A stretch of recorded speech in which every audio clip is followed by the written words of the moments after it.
Hey, hello. Hi, Yo, Deividi. Nice swag. hell yeah. See? You like it? Yep. Yeah. I got the mug too. This Okay. bad Repping. boy went with me to Paris. No Fuck yeah. way. Nice. I'm like a terrible marketer. You guys have all the gun.io stuff, and I'm just here in my black tea. Well, Deividi, welcome to the Frontier Podcast. We're very excited to have you on. I'm very happy to be here. It's going to be good. These episodes are obviously staff interviews. We have just really cool people on the team, and they do really cool, unique jobs that when I talk about them with my friends, they're like, well, what does that even mean? Like, I've never heard of DevRel or I've never heard of growth marketing. Like, talk to me about that. So, the idea here is we want to get to know you. Obviously, Tasia and I know you, but on behalf of listeners, get to know you a little bit better, kind of what got you here, what you do here on the team, how you help us grow, and then advice that you've got for folks. Of course, yeah. Always excited to talk about that. So obviously, Gun.io connects software talent with companies who are hiring software talent. And Deividi was on our platform. I don't know, how long were you on our platform before we started talking about a full-time role? I started looking at gun.io, I think 3 years before I joined. Oh my gosh, I didn't know that. Yeah, I was at a moment in my career where I was looking to move abroad, going outside Brazil, but also I was thinking maybe I should try remote as well. But I really wanted to work with companies outside Brazil. So I joined the platform trying to see how that worked. But at the same time, I was at a crazy moment in my life. I was doing so many interviews with European companies. I think I had 5 offers from people from Netherlands on the table. Yeah. And then I finally got the one from Amazon and I moved there. That's why I dropped out of the platform. And then I eventually, after the whole pandemic situation, when I came back, I thought I would take a look again into Gun.io. That's when you found me. Yeah, we were very lucky to find you too, kind of in that season of kind of change for you. Yeah. Can I speak a little bit about David G and his background and how lucky we are to have him? So We'll allow it. I remember, I think Faith actually was like, hey, we're hiring for this particular role on the platform that was going to help us evaluate talent that was coming in. I don't even think we started the hiring process yet fully, but I remember speaking to David G and just like your background at Amazon, your background in building businesses and being both like a contractor and also contracting people and also scaling a team at Amazon and living abroad and interacting with different cultures. We were like, oh my God, like this dude is it.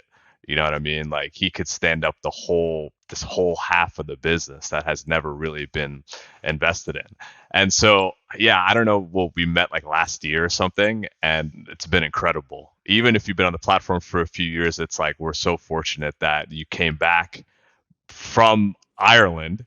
I mean, again, your story, I don't want to ruin it, but like, No, I think it was one of those cases. I don't. I wasn't on your end, on your side at that point. But we've had in this past year a lot of moments where people come into the platform and then we get a job in the platform, and I reach out to everyone and say, "Hey, this is the perfect match," and I feel like this is what you had when you found me. Of this is the perfect match for what we're looking for. yeah. And that's how I feel about this job. So, okay, on that note, what is your job here? Oh, yeah, that's a good question. It's I am officially director of developer relations. This means I had the whole developer relations department, DevRel. But it's different from normally what you see on DevRel, right? So if you look at big companies and what they do and the APIs they create, if you think about DevRel, these are those people that are going through documentation, helping other developers work on top of their APIs to expand on their platforms. When you think about DevRel here, we are here to take care of the developers and build that relationship so they get hired. So it's a different spin on DevRel.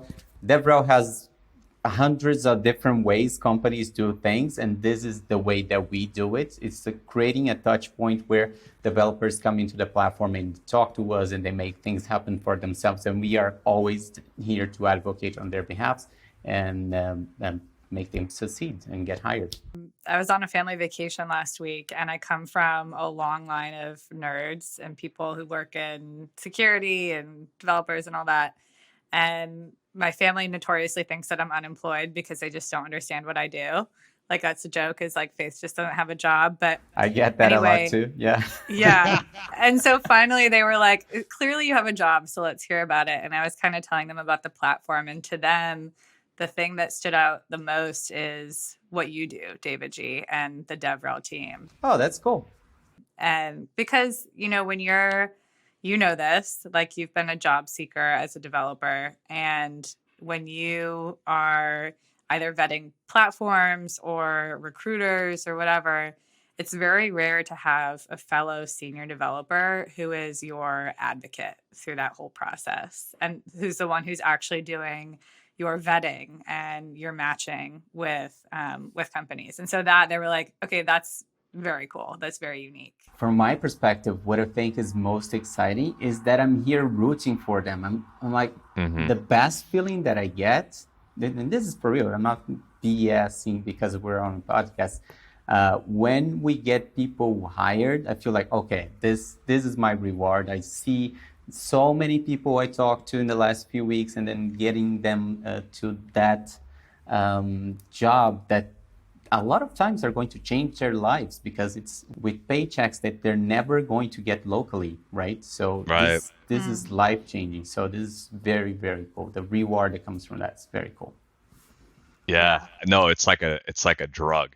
I mean, I remember I told the story on the podcast. I don't know if one of the earlier episodes, but when we were just like a job board, I remember I was on Hacker News, like answering some question about jobs, and some dude replies to my comment and is like, "Hey, I got a contract on your site and I bought a Jeep Wrangler," and I was like, "Dude, what?" I don't even know who this dude was. And it was crazy. I was like, this dude just found a job through us and he bought a car. That's incredible. And today with your team, we're doing that on a much larger scale. And the money's not just like to buy a car. It's like, it's like tens of thousands of dollars per month. So it's life-changing. Yeah, you can buy houses here in Brazil with that kind of money. Totally. But the taxes will get you. Yes. We've been talking about that. Yes, that is true. Okay, so we've talked a little bit about your role and kind of the ins and outs, what you do here, what you think about all day. And it's a really specific skill set, I think, to do what you do and to do it well. You're managing people. You're thinking about generating revenue, right? Like, we talk a lot about, as a leadership team, revenue and kind of how teams are structured and all that. And then obviously, like, running your department, figuring out how we vet talent, how do we match talent with clients efficiently and make sure it's a great experience for everybody. So that's like a very unique set of different skills kind of across the board. So I'm curious, if you had to think of one previous experience in your professional history that prepared you really well for this, what would it be? It could be a collection too. Yeah, I think working out, lifting weights. I rock climbing. It built up over time. So when I started as a software engineer, of course, all the background, just writing code and understanding how you solve a business problem with code, that's one thing that you gotta have to be in my position. Yep. You need to understand how to solve problems and how you help company with your code. So for, I don't know, almost 10 years, up until today, I still code eventually, not as much as I'd like to, but I still do. So that whole background coding on a day-to-day basis helped a lot. But once I moved into management, and that's where I got the taste for getting to help others and scaling myself. Okay, I can deliver so much more if I'm a force multiplier, and I help others and I enable others to deliver, and I delegate some of my things. So it started when I was working with Whirlpool. I started building my own team. That was my first experience building my own team. We were working on an IoT platform. Company had no clue what they wanted, so that was cool too. I use that on here too. It's not uncommon for companies to not have the most amazing technical skills, so they don't really know what the end goal for their business is. So allowing your technical person to lead you and to tell you what you need to be doing, that's one of the things. So I learned that on that company. We were trying to set up something. I came in and I said, hey, this is all wrong. This is what we need to do. I helped them. It was really cool experience setting up the team, setting up the platform, creating partnerships for setting up the whole platform, understanding the business problems to be solved, and leading my team there.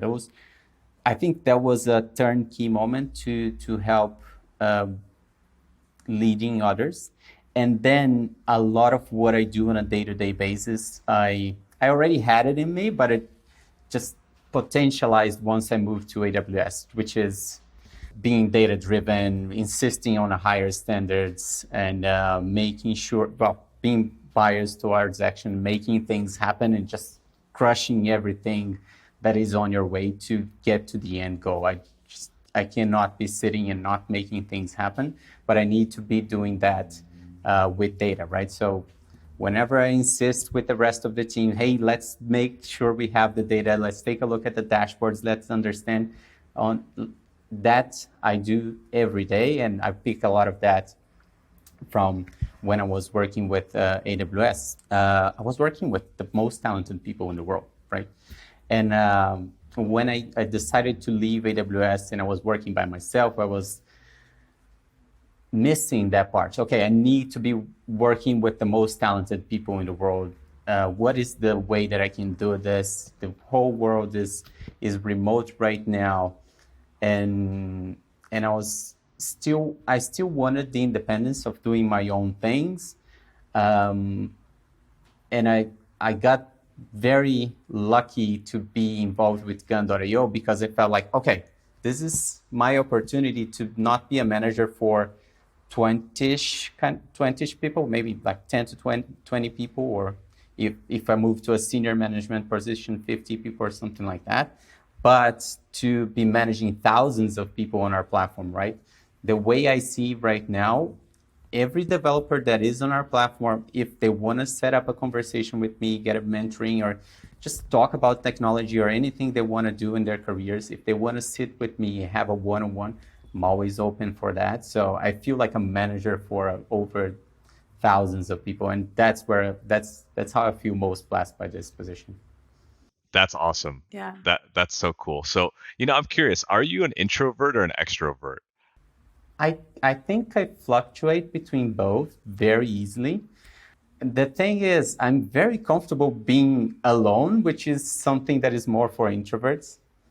But I don't shy away on being in a room full with a lot of people. I've spoken to thousands of people before. So I don't know. I'd say a mix of those. Why do you ask? Yeah, I'm curious because, as an engineer and now as a manager for the entire platform, I'm curious about context switching. How you go from coding, let's say early morning or late at night, to then going through having 6 different interviews, managing the DevRel team that's actually doing the evaluations. Like, how do you kind of shift gears? Do you do time boxing? Yeah. Is it tough, So that's one of the things that you gotta learn as a technical manager. You need to create those slots, and you allocate the time on your calendar to make room available for when you need to do some more deep thinking and when you want to be available for the team. So I learned that a lot, and I think I got very good with this now, that even for things that are not coding, or it's just that I need to sit here and think about the people on my team, and I need to reevaluate what are the goals and where they should be going. everything gets a time slot, even for the smallest things. So yeah, that's how I protect my calendar and how I try to block those time to think. You can see me early mornings going through the notifications and people that are waiting for our responses or things like that. That's when it's supposed to happen. There's a reason for. You can see me doing that every day early morning. Do you have any rituals around switching? Like, do you get up and go for a walk, or are you just able just to like bang it out, like go through the deep thinking, then switch to like a meeting? I can switch pretty quick. I don't have a ritual, but that's a good thing. Well, I have a He's a yeah. superhuman. He's like Armin van Buren.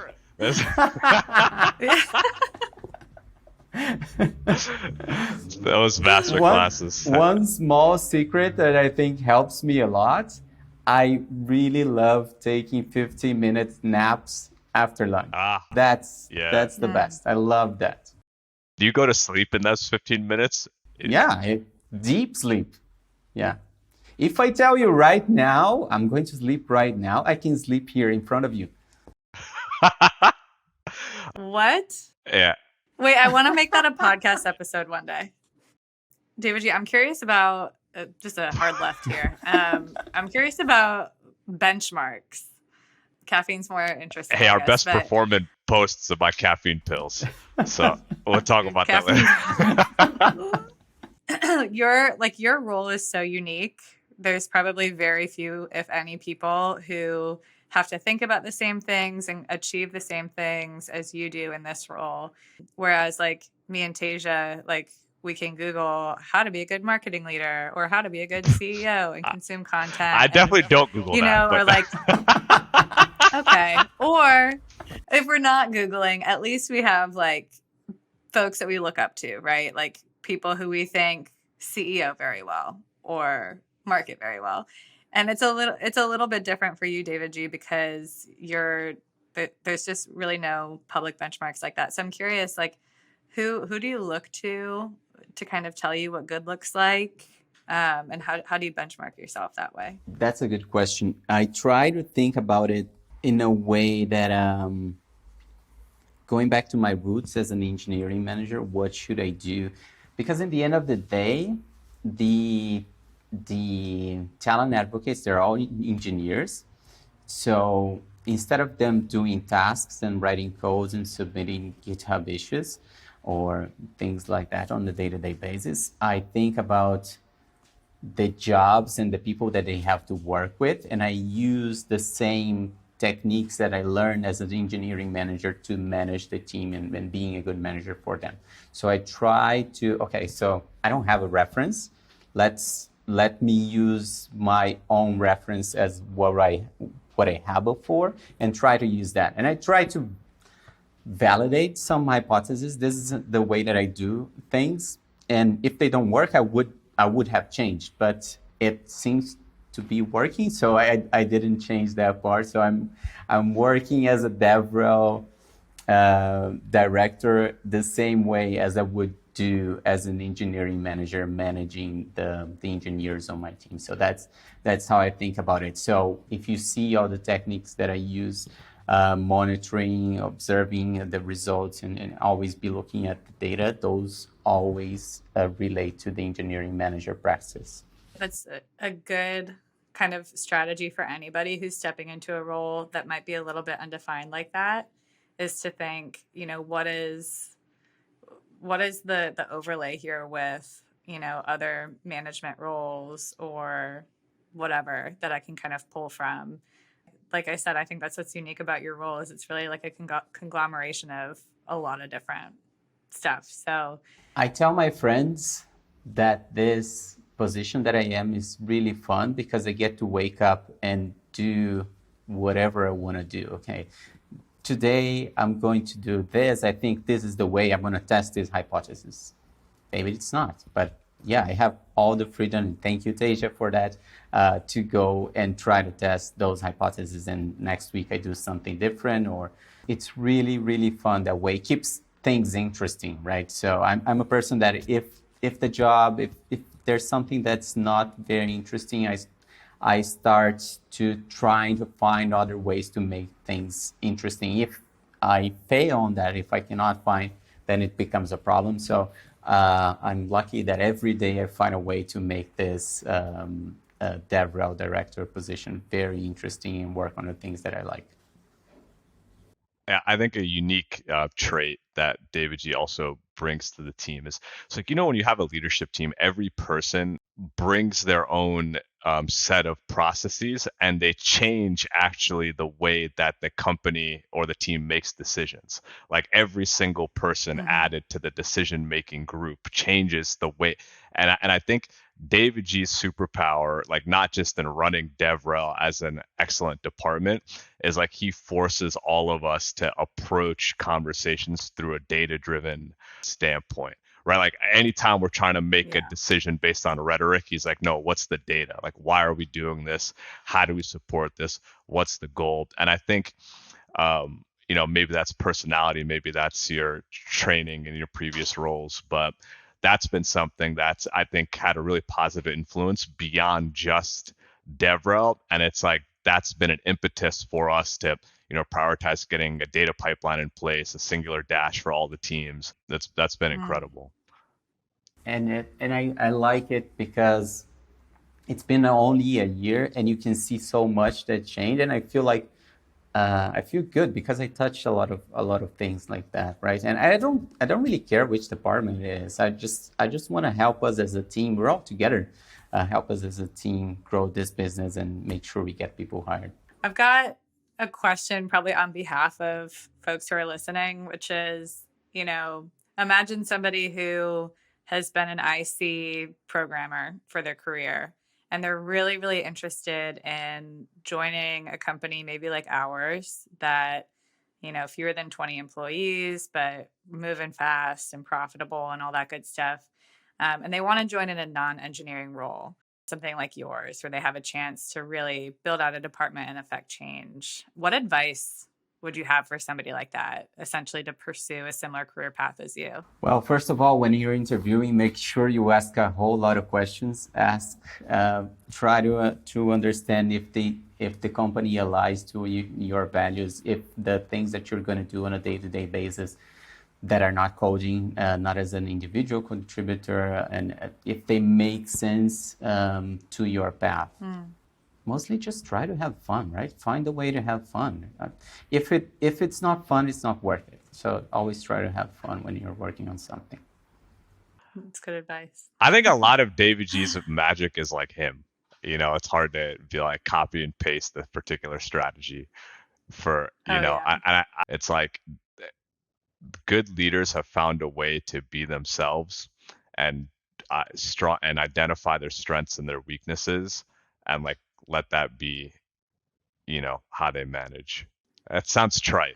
Yeah, but it's true. And I think that really, David G, the first piece of advice that you just gave is like, ask questions and be kind of relentless in your search for something that really aligns with you, not just something that's going to pay you well or something that like looks cool on a resume, but like something that really energizes you. Because I think, Tasia, that's what you're calling out, is you can tell when that alignment is there and it's like a genuine thing. It's so easy to tell. Oh, yeah. I just remember one thing that someone told me about, I don't know, 8 years ago or something like that.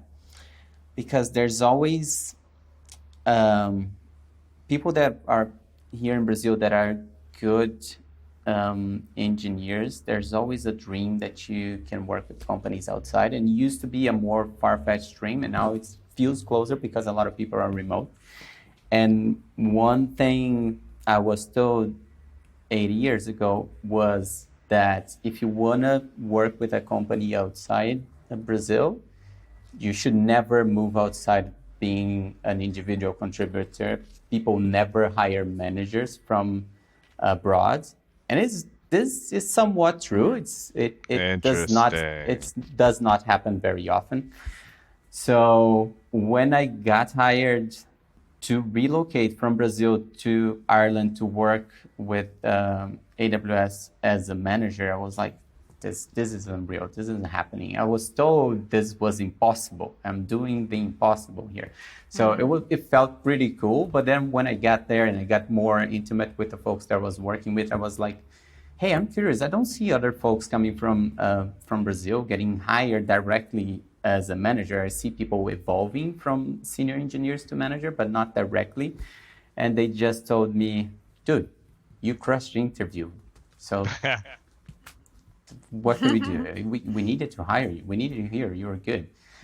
So the thing that I would say to people, don't listen to that BS. If someone ever tells you that you cannot be a manager working with a company outside Brazil, of course you can. Just believe in yourself, keep doing the good job, and if that's your dream, that you can make that happen.